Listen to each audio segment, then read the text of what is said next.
வரேண்ட race TNPSC தேர்வர்களுக்கான பிரத்யோக வகுப்புகள் ஆரம்பம். சேலத்தில் பாஜக நிர்வாகி குணசேகரன் என்பவரால் தங்களது நிலத்திற்கு ஆபத்து இருப்பதாக கூறி மாவட்ட காவல் கண்காணிப்பாளரிடம் விவசாயிகள் மனு அளித்திருக்கிறார்கள். கூடுதல் விவரங்களை செய்தியாளர் மோகன்ராஜ் வழங்குகிறார். மோகன்ராஜ், விவசாயிகள் எந்த அளவிற்கு பாதிக்கப்பட்டிருக்கிறார்கள் இது குறித்து?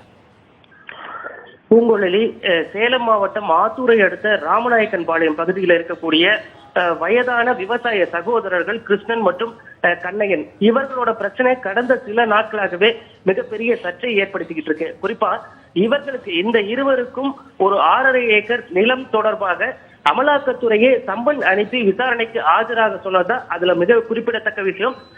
அவ்வாறு அனுப்பப்பட்ட அந்த அழைப்பாணையிலும் இவர்களது சாதியின் பெயரை குறிப்பிட்டிருக்கிறது மேலும் ஒரு சர்ச்சையை ஏற்படுத்தி இருக்கு.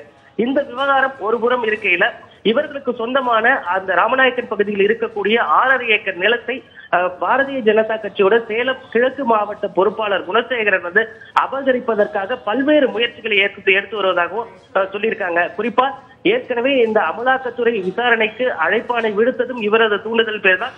அதே போல தற்பொழுது அதன் தொடர்ச்சியாக தங்களை தங்கள் நிலத்தில் விவசாயம் செய்ய விடாமல் தடுப்பதாகவும் தங்களுக்கு கொலை மிரட்டல் விடுத்து வருவதாகவும் தொடர்ச்சியாக இந்த வயோதிக சகோதரர்கள் வேதனையோடு தெரிவிச்சிருக்காங்க. இந்த நிலையில அதாவது ஏற்கனவே இந்த சர்ச்சை தொடர்பாக பல்வேறு தரப்பினரும் தொடர்ச்சியாக கண்டனத்தை பதிவு செஞ்சுட்டு இருக்காங்க. குறிப்பா இன்னைக்கு காலையில கூட சேலம் மாவட்ட காவல் கண்காணிப்பாளர் அலுவலகத்துல மார்க்சிஸ்ட் கம்யூனிஸ்ட் கட்சி நிர்வாகிகளும் ஒரு மனு கொடுத்திருந்தாங்க.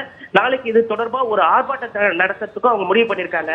இதனிடையே பார்த்தோம் அப்படின்னாக்கா இந்த சகோதரர்கள் கிருஷ்ணன் மற்றும் கண்ணையன் இவர்கள் குணசேகரன், பாஜக நிர்வாகி குணசேகரனால் தங்கள் உயிருக்கும் தங்களோட சொந்தமான நிலத்திற்கும் ஆபத்து இருப்பதாக கூறி சேலம் மாவட்ட கண்காணிப்பாளர் அலுவலகத்துக்கு நேரில் தற்பொழுது புகார் அளிச்சிருக்காங்க. தொடர்ச்சியாக பாஜக நிர்வாகி தங்களை அச்சுறுத்தி வருவதாகவும் இந்த மனுவில் குறிப்பிட்டிருக்காங்க. பூங்குழலி, தகவல்களை வழங்கியமைக்கு நன்றி மோகன்ராஜ். வரேண்ட ரேஸ் டிஎன்பிஎஸ்சி தேர்வர்களுக்கான பிரத்யோக வகுப்புகள் ஆரம்பம்.